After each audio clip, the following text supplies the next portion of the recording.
expectancy of somebody who's 20 years old. And you'll see 4 lines going across here. This is 100% of people still alive at age 20. You go over to, say, age 65, and naturally, between 20 and 65, people die. And as they die, you'll see something very interesting. The top line represents people who are self-described heterosexual. And you'll see that by age 65, something in the order of 80% of them continue to live. If the homosexual population was, as I've described it, something less than 3%, this is the percentage of them that are still alive.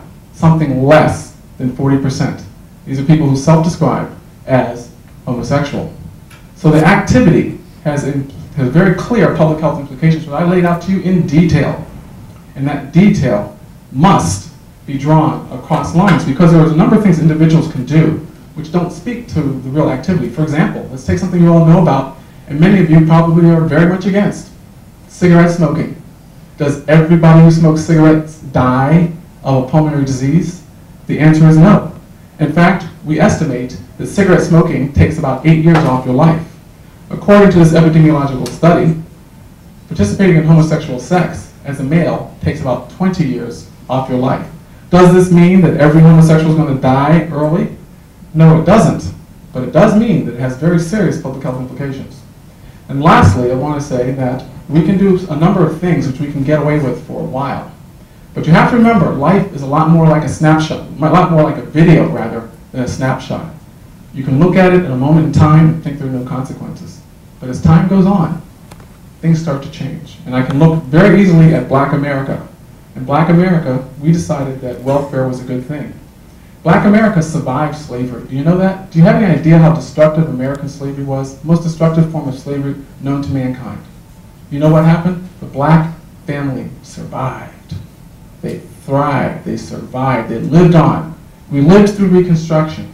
We even lived through Jim Crow and apartheid. The black family started to disintegrate in the mid-1960s, and we thought that replacing Daddy with Uncle Sam was a good thing.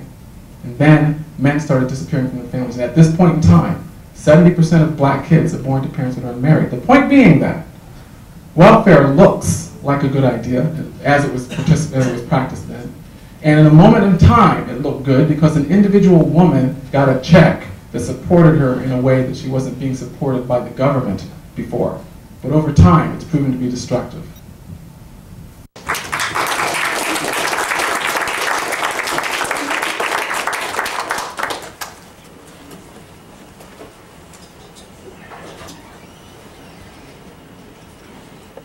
Is I have some quotes from a few medical and psychiatric associations here, and I'd like everyone to hear them, and I'd like the second speaker, I'm sorry, I'm really bad with names, to Dr. Dixon. Thank you. Yep. Sorry. And that's, in 1990, the American Psychological Association stated that scientific evidence does not show that conversion therapy works and that it can do more harm than good. In 1998, the American Psychiatric Association said, and this is a direct quote, psychiatric literature strongly demonstrates that treatment attempts to change sexual orientation are ineffective. However, the potential risks are great, including depression, anxiety, and self-destructive behavior.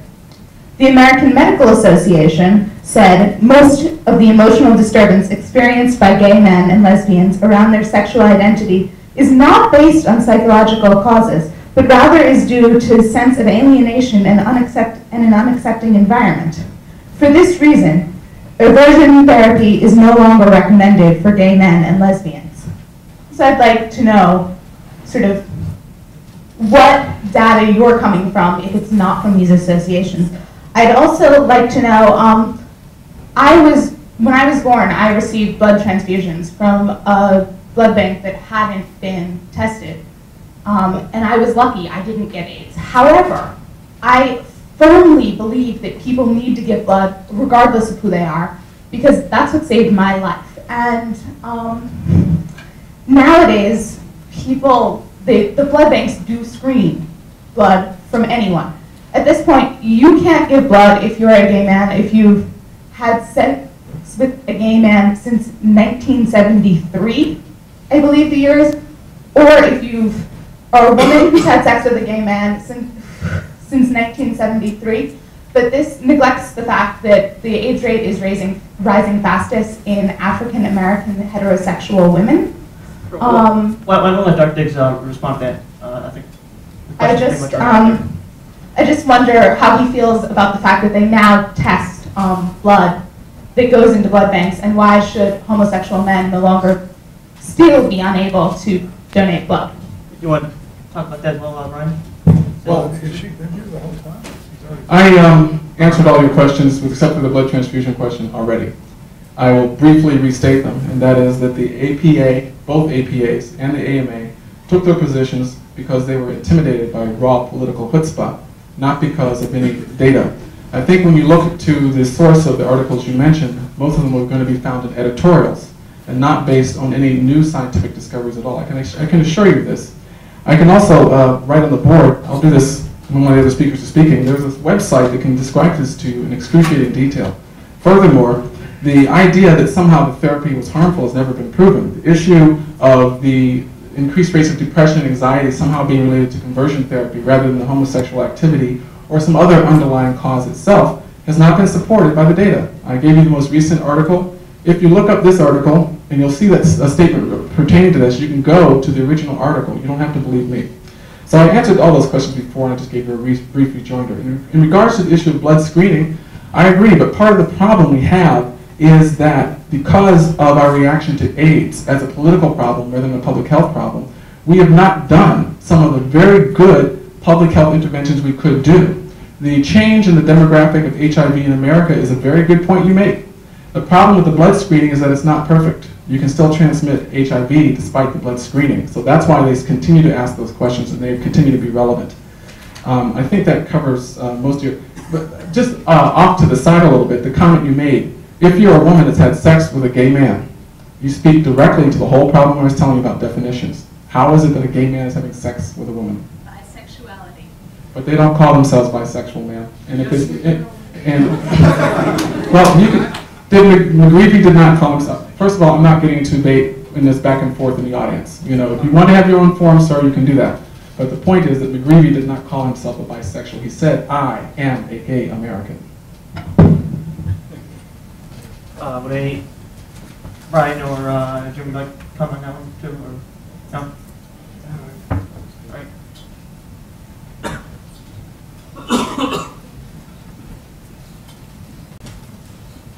Actually, this is, I apologize, I shouldn't have just blurted out a comment in the audience. We have some order here.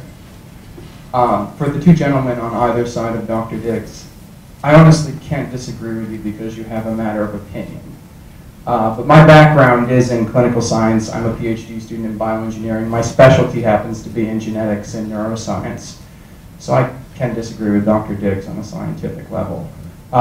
If you put up that chart, I think what you're talking about is a paper from Hogg et al., the 1997 International Journal of Epidemiology paper. The problem with that paper is you're talking about data taken from Vancouver in 1987 to 1992, which is at the height of the HIV crisis in Canada. So you're basically taking biased data. And how they extrapolated those numbers was they took the number of AIDS deaths, they multiplied by 0.95, and they said that's the number of dead gay men. So that's not how we don't linearly interpolate population growth or extrapolate in that case. That doesn't work. That's not sound data. That's not sound scientific practice. Now, as to the gauging, there are two key papers that have come out on genetics and homosexuality. There's one in Science. That was the 1990. Do you have a specific question, though? Yes, I do. I'll take questions, not statements. I'm getting there. All right. There are two papers. There's the 1993 Science paper. That was the one in Science that suggested that there was a statistical link between the X chromosome. We don't talk about bar buddies these days. There's a lot that's happened since 1983 when you graduated from medical school. PCR, the Human Genome Project, there are 33,000 genes. Only a quarter of them have been annotated, and that's as of the last week. The paper that I recently published with HMS was detailing a gene that's been looked at 3 different times, and we just found the 50th different mutation in this one gene for heart disease. You can find so much information in biology that there's no hope. So I'm wondering, you're speaking somewhat ex cathedra on the issue of public health and bioinformatics and genetics. But yet, there is so much data to be had that you cannot yet state the fact that homosexuals are not one way or other. You can't state that it's not a choice. You can't state that it's a public health issue because even still, like the girl over there said. What exactly is your question? We're not going to have time for My question is, where the hell are you coming from? What do you mean? Where do you get off saying this? Where is the data that you Brian, have? you want to try that? Okay. I'm not speaking as a medical professional. I'll leave that to Dr. Diggs. But I think just from the person hearing what you're saying about, the gay gene, I mean, you just have to look around you. I mean, is there also a bisexual gene, or is there a transgender gene, or is there a spanking gene, or a urination gene? Or what about prisons? I mean, is there a gene that these guys have while they're in prison and then they don't have when they come out? I mean, I think that one just has to look around and see how hard the gay activists in the medical profession is trying to make this point that's on its surface completely ridiculous. I'll let Dr. Diggs take this from a medical standpoint. Human behavior is complex, and a lot of times there's an effort to attribute something to genetics. The fact remains that no one has been able to say that there is a gay gene. The information you mentioned about the Human Genome Project, I'm not intimately familiar with, and I'll leave it up to your expertise, in the sense that you know the data. I, however, cannot leave your conclusions up to your expertise. In regards to the study, yes, you're correct, that is the source of my data. The study, however, is sound. It did make certain assumptions, which all data does, make certain assumptions. The bottom line problem is not simply related to the rates of HIV, but as you might notice, if you remember the study, remember that chart, actually it shows that the rate of life loss is lower if there are actually more people than what has been shown who are practicing homosexuals. In other words, I showed you, compared the upper black line, heterosexuals, to the lower black line of 3% people practicing homosexuality. This upper line is actually if there were 9%, which there are probably not. This does not mean the data is biased. What it means is that the data